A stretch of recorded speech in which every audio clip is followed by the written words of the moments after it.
जय जोहार मित्रों। आज हम CGPSC द्वारा conducted state service exam prelims 2020 का जो पेपर है उसका एनालिसिस करेंगे, जो 14 फरवरी 2021 को एग्ज़ाम हुआ है। पेपर 1 जनरल स्टडीज़ जो है उसका पेपर एनालिसिस और उसके आंसर्स जो है उसका हम यहाँ पे डिस्कशन करेंगे। तो सबसे पहले इस वीडियो में हम हिस्ट्री ऑफ इंडिया और इंडियन नेशनल मूवमेंट से जो सवाल पूछे गए हैं पेपर 1 में, उन सवालों को डिस्कस करेंगे। और मैंने यहाँ पर रेफरेंस के लिए सेट ए का जो पेपर है उसके क्वेश्चंस को लिया है। तो जो क्वेश्चन नंबर होंगे वो सेट ए के अनुसार होंगे और उसके आंसर आप अपने सेट्स के अनुसार मिला सकते हैं। तो सबसे पहले हम हिस्ट्री ऑफ इंडिया और इंडियन नेशनल मूवमेंट के जो सवाल पूछे गए हैं पेपर में वो देखेंगे।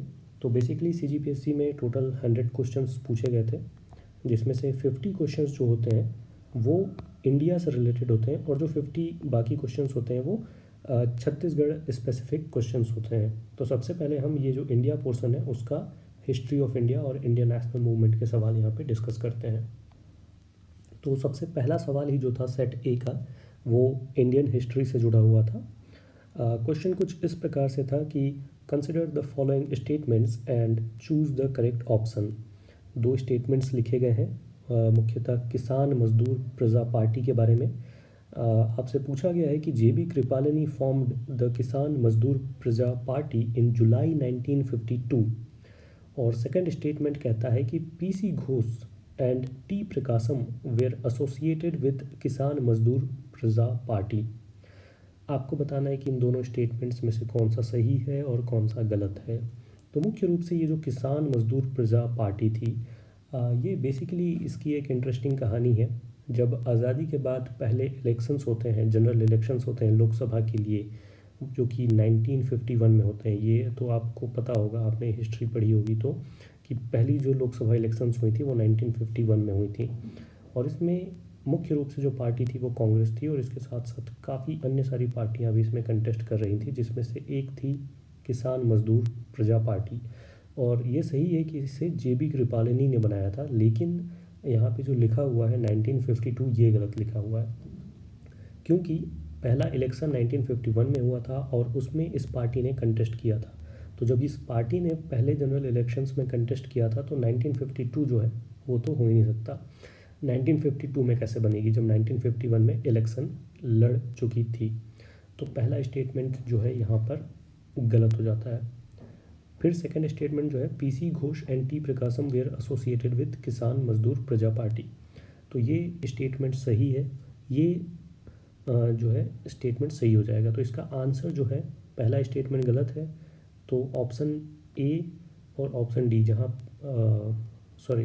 ऑप्शन सी जो है ये ऑटोमेटिकली गलत हो जाते हैं। जहाँ पे लिखा हुआ है 1 इज़ ट्रू, क्योंकि 1 जो है वो फॉल्स है और सेकंड जो है वो ट्रू है। तो सही आंसर जो है वो बी हो जाएगा।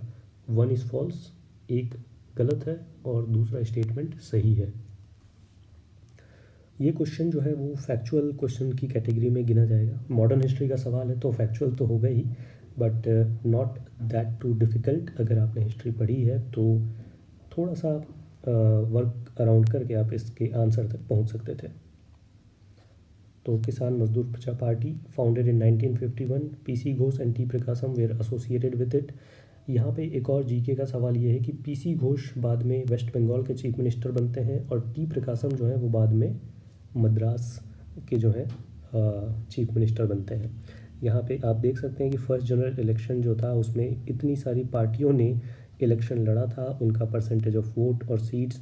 यहाँ पे जो सवाल पूछा गया है किसान मजदूर प्रजा पार्टी, वो भी आपको मिल जाएगी, जिसने 9 सीट जो है वो जीते पहले लोकसभा में, और इंडियन नेशनल कांग्रेस ने 364 सीट्स जीते थे। तो ये था सवाल।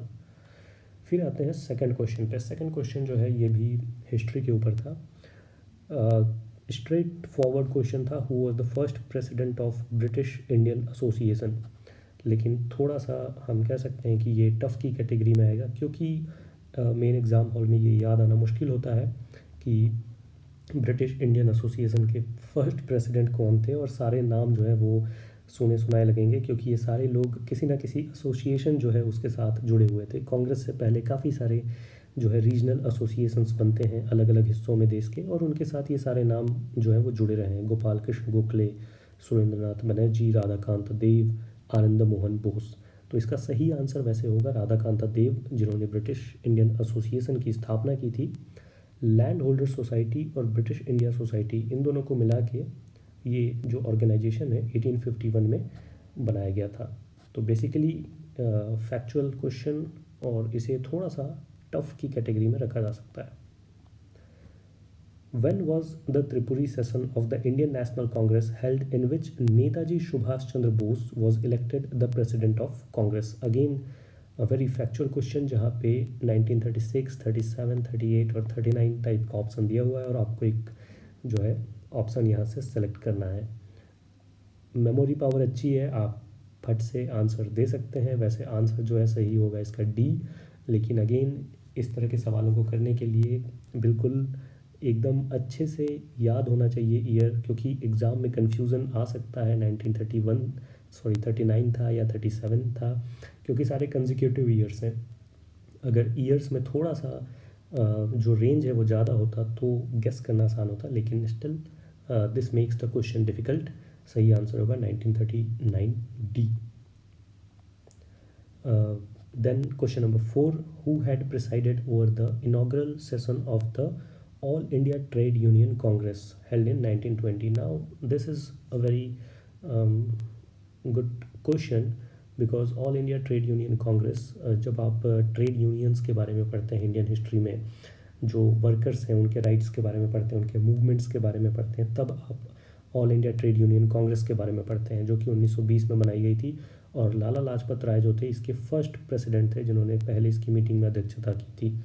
तो लाला लाजपत राय इसका सही आंसर होगा। All India trade union Congress याद रखना थोड़ा सा आसान है, मॉडरेट कैटेगरी का क्वेश्चन इसे कहा जा सकता है, क्योंकि इसको याद रखना थोड़ा आसान है, क्योंकि जब आप ऑल इंडिया ट्रेड यूनियन जो है ये पीजेंट मूवमेंट, वर्कर मूवमेंट्स में आप अलग से पढ़ते हैं, तो थोड़ा सा इसे ध्यान रखा जा सकता है।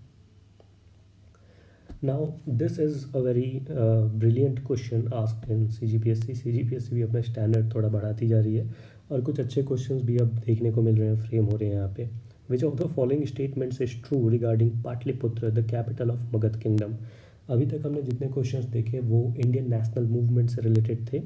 ये क्वेश्चन जो है ये मौर्यन टाइम का है, एंशियंट हिस्ट्री का है, मगध किंगडम के बारे में पूछा जा रहा है, जहाँ पे पाटलिपुत्र जो थी it was the first capital.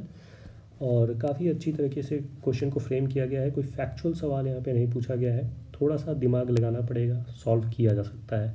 India का मैप अगर दिमाग में है तो ये क्वेश्चन बन जाएगा, आसान है थोड़ा सा ध्यान लगाने पे। स्टेटमेंट्स पढ़ते हैं। Pataliputra was surrounded by the river Ganga in the east and by river Champa in the north. Second statement says Patliputra was surrounded by river Ganga in the north and by river Son in the west. Statement C says Patliputra was surrounded by Vindhya mountain in the south and by the river Ganga in the west. Statement D says Patliputra was surrounded by Vindhya mountain in the south and by river Champa in the west. तो मुख्य रूप से यहाँ पे Ganga, river चंपा और सोन नदी और Vindhya mountain के बारे में बात किया जा रहा है, और पाटलिपुत्र आपका सेंटर ऑफ अट्रैक्शन है। हमें बताना है कि पाटलिपुत्र जो है इसके चारों तरफ क्या क्या चीज़ें थी। हम हिस्ट्री में पढ़ते हैं कि पाटलिपुत्र जो था इसका स्ट्रैटेजिक एडवांटेज था, क्योंकि ये नदियों से घिरा हुआ था, पहाड़ियों से घिरा हुआ था, वगैरह वगैरह चीज़ें पढ़ते हैं। अब यहाँ पे उसको थोड़ा सा आपको प्रैक्टिकली समझना है। पाटलिपुत्र जो है वो आज के दिन का पटना है बिहार का।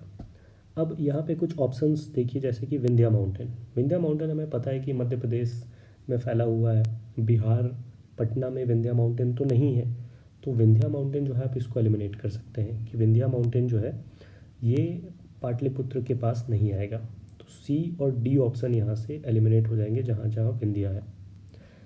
चंपा रिवर जो है थोड़ी सी अननोन रिवर है, ज़्यादा किसी ने पढ़ा नहीं है, लेकिन गंगा नदी जो है ये आपके इस क्वेश्चन को सॉल्व करने का अगला जो है वो हिंट है। पटना नदी जो है वो गंगा नदी के साउथ बैंक पे है, मतलब पटना जो है गंगा नदी जो है वो उसके ऊपर से बहती है। तो अगर पटना यहाँ है और गंगा नदी ऊपर से बह रही है तो गंगा नदी पाटलिपुत्र या पटना के नॉर्थ डायरेक्शन में हुई।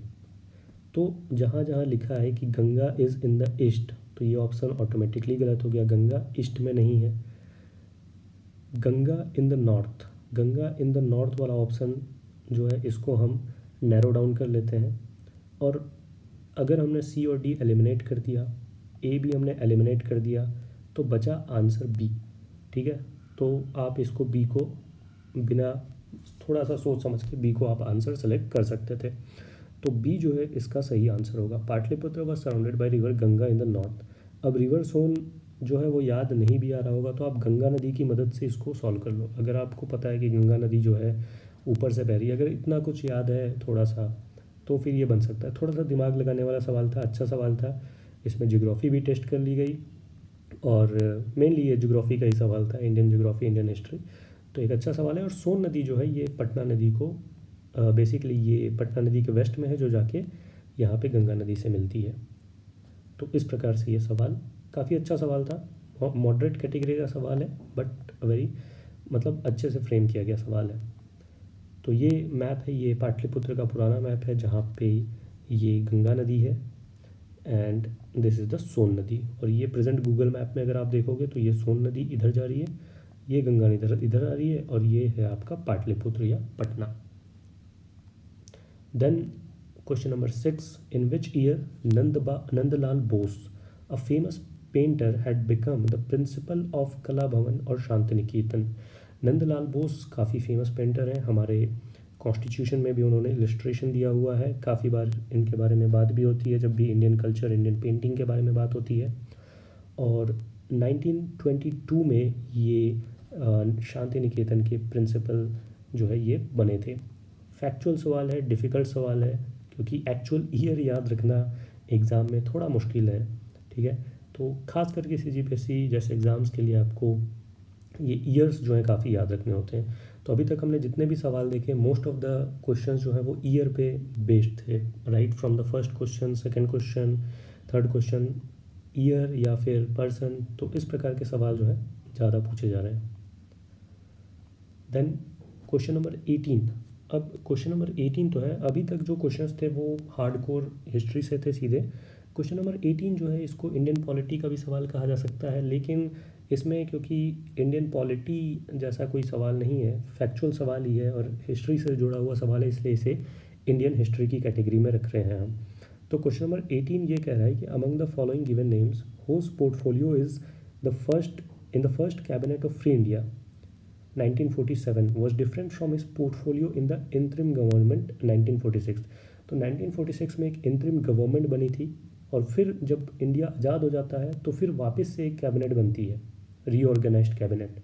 तो उन दोनों में कुछ पोर्टफोलियोज़ किसी किसी मिनिस्टर के अलग होते हैं, तो वही बताना है कि इनमें से किस मिनिस्टर का पोर्टफोलियो अलग था। जगजीवन राम, डॉक्टर राजेंद्र प्रसाद, CH भाभा, सरदार बलदेव सिंह।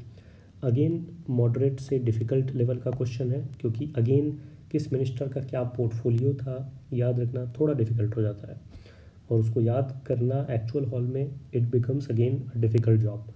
तो इसका जो सही आंसर है वो होगा डी, ओनली 3, दैट इज़ सरदार बलदेव सिंह जो है इनका पोर्टफोलियो अलग था, बाकी सबका पोर्टफोलियो सेम था। जगजीवन राम जो हैं वो बेसिकली लेबर मिनिस्ट्री थी उनकी हाथ में, यहाँ पे आप देख सकते हैं दोनों को और कंपेयर कर सकते हैं। राजेंद्र प्रसाद के पास फूड एंड एग्रीकल्चर था, और जो पहले हैं जो तीसरे हैं CH भाभा, हम सभी जानते हैं कि एटॉमिक एनर्जी जो है बाद में उनके ऊपर काफ़ी कुछ होता है CH भाभा के ऊपर। तो CH भाभा के जो पास था वो था वर्क्स, माइन एंड पावर, तो ये उनके पास था। तो इसका सही आंसर डी होगा। And then again a very factual kind of question based on number. तो नंबर्स काफ़ी पसंद है CGPSC को, नंबर्स के ऊपर काफ़ी सवाल पूछे जाते हैं। अगेन प्रेसिडेंट रूल से सवाल पूछा गया है, लेकिन आपसे ये पूछा गया है कि किस स्टेट में कितनी बार प्रेसिडेंट रूल लगाया गया है। Now very difficult job to remember कि किस किस स्टेट में कितने बार जो है प्रेसिडेंट रूल लगाए गए हैं। ठीक है, तो इसमें वैसे तो मैच द कॉलम जो है वो थोड़े आसान होते हैं, अगर आपको एक या दो पता है तो आप आंसर निकाल सकते हो, लेकिन यहाँ पे थोड़ा डिफ़िकल्ट हो जाता है क्योंकि स्टार्टिंग करना भी थोड़ा सा डिफ़िकल्ट हो जाएगा यहाँ पे। तो इसका सही आंसर वैसे तो बी होगा, और लिंक जो है आपको इसका डिस्क्रिप्शन में मिल जाएगा, बेसिकली एक विकिपीडिया पेज है जहाँ पे दिया गया है किस स्टेट में किस किस साल में प्रेसिडेंट रूल लगाया गया है। तो इसका आंसर बी होगा। मतलब कि हम बात करें तो ए जो है मणिपुर में 10 बार प्रेसिडेंट रूल जो है लगाया जा चुका है। उत्तर प्रदेश में 9 बार प्रेसिडेंट रूल लगाया जा चुका है। बिहार में 8 बार और उड़ीसा में 6 बार। तो अगेन यहाँ पे एलिमिनेशन मेथड काम नहीं करेगा, क्योंकि स्टार्टिंग करने के लिए भी आपको पता होना चाहिए कि किसी एक स्टेट का एग्जैक्टली आपको पता होना चाहिए, कम से कम किसी एक स्टेट का। यहाँ पे बिहार हो, उत्तर प्रदेश हो, मणिपुर हो, उड़ीसा हो, किसी भी एक स्टेट का पता हो अगर आपको, तो आप स्टार्ट कर सकते हो और सही आंसर तक पहुँच सकते हो। अदरवाइज़ गलत होने के चांसेस जो है ऐसे क्वेश्चन में बढ़ जाते हैं। तो again it is a difficult category of question. And then question number 22। Question number 22 जो है वो राजा रवि वर्मा के बारे में पूछा गया है। एंड अगेन जो है ये ईयर बेस्ड सवाल है। अगेन आपसे पूछा जा रहा है कि ये किस साल पैदा हुए थे। ठीक है, तो अगेन फैक्चुअल क्वेश्चन और इसका सही आंसर होगा 29 April 1848 A. And then the last question that is based on Mughal empire. और ये भी एक काफ़ी अच्छा सवाल है जो काफ़ी अच्छी तरह से फ्रेम किया गया है और ऐसे चेंजेस देखने को मिल रहे हैं सीजीपीएससी में। तो अकबर जो है, अकबर के दरबार में कुछ लोग थे, नवरत्न थे, उनके बारे में यहाँ पे सवाल पूछे गए हैं। 4 स्टेटमेंट दिए गए हैं। स्टेटमेंट 1 कहता है Tansen was the title given to Rambali Pandey by Mughal emperor Akbar. Statement 2 says Akbar was married with sister of Raja Man Singh. Statement 3 says Abu Fazl was the basically emperor नहीं है ये, he was the author of N.A. Akbari. Raja Todarmal was the commander in chief of Akbar's army. So Abu Fazl, Raja Todarmal, Tansen and Raja Man Singh, ये चारों जो हैं ये नवरत्न थे अकबर के कोर्ट में और इनसे जुड़े हुए स्टेटमेंट्स लिखे हुए हैं। जब भी 1 2 3 जब भी 3 या 4 से स्टेटमेंट्स दिए होते हैं, 3-4 स्टेटमेंट्स या उससे ज़्यादा दिए होते हैं, तो ऐसे क्वेश्चन को हमेशा अटेम्प्ट करना चाहिए, क्योंकि ऐसे क्वेश्चंस जो हैं सही होने के चांसेस ज़्यादा होते हैं। क्योंकि इतने सारे इन्फॉर्मेशन में, क्योंकि यहाँ पे बहुत सारी बातें दी गई हैं और उनमें से बहुत सारा इन्फॉर्मेशन आपको पता होगा, कोई ना कोई इन्फॉर्मेशन पता होगा और आप एलिमिनेशन करके किसी न किसी तरीके से जुगाड़ से सही आंसर तक पहुँच सकते हैं। That is how you answer this questions and this questions must never be left. हमेशा ऐसे क्वेश्चंस को अटेम्प्ट करना चाहिए। अब देखो आप कि यहाँ पे दिया गया है कि 4 स्टेटमेंट और हमें बताना है कौन कौन सा सही है। और ऑप्शंस में भी जो दिए हुए हैं ABCD में, इसमें 1 2 are correct, 3 4 3 is correct, 4 is correct, ऐसा दिया गया है। सबसे अच्छी बात है कि स्टेटमेंट 1 2 3 4 ऑल आर करेक्ट नहीं लिखा हुआ है, नहीं तो कई लोग ऑल आर करेक्ट सोच के ऑल आर करेक्ट मार देते हैं। मतलब ऑप्शंस भी थोड़े से ठीक ठाक ही दिए हुए हैं, मतलब अटेम्प्ट किया जा सकता है। अब आप देखो कि N.A. अकबरी जो है, अगर आप मुग़ल एम्पायर के बारे में पढ़ते हो तो N.A. अकबरी तो आपने पढ़ा ही होगा। अब आपने नहीं पढ़ा है तो वो अलग बात है, लेकिन जितने लोगों ने मुग़ल एम्पायर पढ़ा है तो N.A. अकबरी के बारे में आप पढ़ेंगे, क्योंकि N.A. अकबरी से ही हमें उस समय के बारे में पता चलता है। तो it is one of the important sources of Mughal history. और N.A. अकबरी किसने लिखा है ये भी आपको पता होगा, अबू फजल। तो स्टेटमेंट 3 जो है ये तो डेफिनेटली सही लिखा हुआ है। ठीक है, तो स्टेटमेंट 3 जो है ये डेफिनेटली सही लिखा हुआ है। दैट इज़ अबू फजल जो है वो N.A. अकबरी के लेखक थे, ही वॉज द ऑथर। सो अगर स्टेटमेंट 3 सही है तो आप देखो कि C स्टेटमेंट जो है, जहाँ पे लिखा है स्टेटमेंट 3 इज़ करेक्ट, ठीक है, ये ऑप्शन जो है सिर्फ इसी में लिखा हुआ है स्टेटमेंट 3 इज़ करेक्ट। बाकी A और D इन दोनों में स्टेटमेंट 3 का कोई जिक्र नहीं है, इसलिए हम A को और D को एलिमिनेट कर देंगे, क्योंकि वहाँ लिखा ही नहीं हुआ है कि स्टेटमेंट 3 इज़ करेक्ट। अब बस B में लिखा हुआ है कि statement 3 and statement 4 is also correct. ठीक है, अब 1 और 2 तो ऐसे ही एलिमिनेट हो गए, 1 और 2 तो आपको देखना ही नहीं है। ठीक है, 1 और 2 तो आपको पढ़ने की ज़रूरत ही नहीं है, अगर आपको पता है नहीं पता है डजेंट मैटर। अब आपको सिर्फ 4th स्टेटमेंट देखना है और इसमें लिखा हुआ है Raja Todarmal was the commander in chief of Akbar's army. ये भी थोड़ा सा ईजी सा ही है।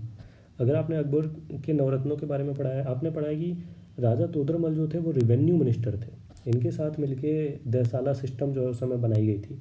रिवेन्यू जो था, ठीक है, लैंड रिवेन्यू, उसको काफ़ी जो है पूरा रीस्ट्रक्चर किया गया था। राजा तोदरमल पूरे करता धरता थे रिवेन्यू सिस्टम के। तो he was not commander in chief of Akbar army. हालांकि राजा मान सिंह जो है वो बेसिकली आर्मी से जुड़े हुए थे, ठीक है। तो स्टेटमेंट 4 जो है वो इनकरेक्ट है। राजा तोदरमल का आर्मी से कोई लेना देना नहीं थे, वो रेवेन्यू मिनिस्टर थे। तो उस हिसाब से बी भी इनकरेक्ट हो जाता है और बचा सिर्फ सी। तो यहाँ पे आंसर आ जाएगा ओनली स्टेटमेंट 3 इज़ करेक्ट। तो स्टेटमेंट 1 और 2 यहाँ पे रिडंडेंट बन गए, आपको उनको पढ़ना भी नहीं पड़ा। हालांकि अगर आप उनको पढ़ते तो उसमें लिखा हुआ है कि Tansen was the title given to Ram Bali Pandey by the Mughal emperor Akbar. पहली चीज़ तो ये है कि तानसेन टाइटल जो है अकबर ने नहीं दिया था, ठीक है। तानसेन जो टाइटल है वो ग्वालियर के एक राजा थे, उन्होंने दिया था। मियाँ तानसेन, मियाँ जो वर्ड है वो अकबर ने दिया था। राम बली पांडे जो है उनका असली नाम भी नहीं था, ये भी यहाँ पे गलत लिखा हुआ है, ठीक है। Akbar was married with sister of Raja Man Singh, ये भी गलत है एक तरह से। तो हालांकि देखो ये क्वेश्चन अपने आप में थोड़ा सा डिफ़िकल्ट लग रहा है, ठीक है, कि काफ़ी सारे क्या क्या पूछ लिया है, तानसेन, राजा मान सिंह, ऐन अकबरी, राजा तोदरमल। लेकिन अगर आपने मुग़ल हिस्ट्री थोड़ी सी पढ़ी है तो आप इसका आंसर बड़ी आसानी से निकाल सकते हैं, थोड़ा सा ध्यान देके। तो इस प्रकार से ये जो क्वेश्चन है वो इजी टू मॉडरेट की कैटेगरी में रखा जा सकता है। तो इस प्रकार से ये सारे जो क्वेश्चंस हैं ये बेसिकली इंडियन हिस्ट्री से जुड़े हुए हैं, history of India and Indian national movement. जो बाकी सेगमेंट्स हैं पॉलिटी, कल्चर, ज्योग्राफी, इकोनॉमी, उनके बारे में हम आने वाले वीडियोज़ में डिस्कस करेंगे।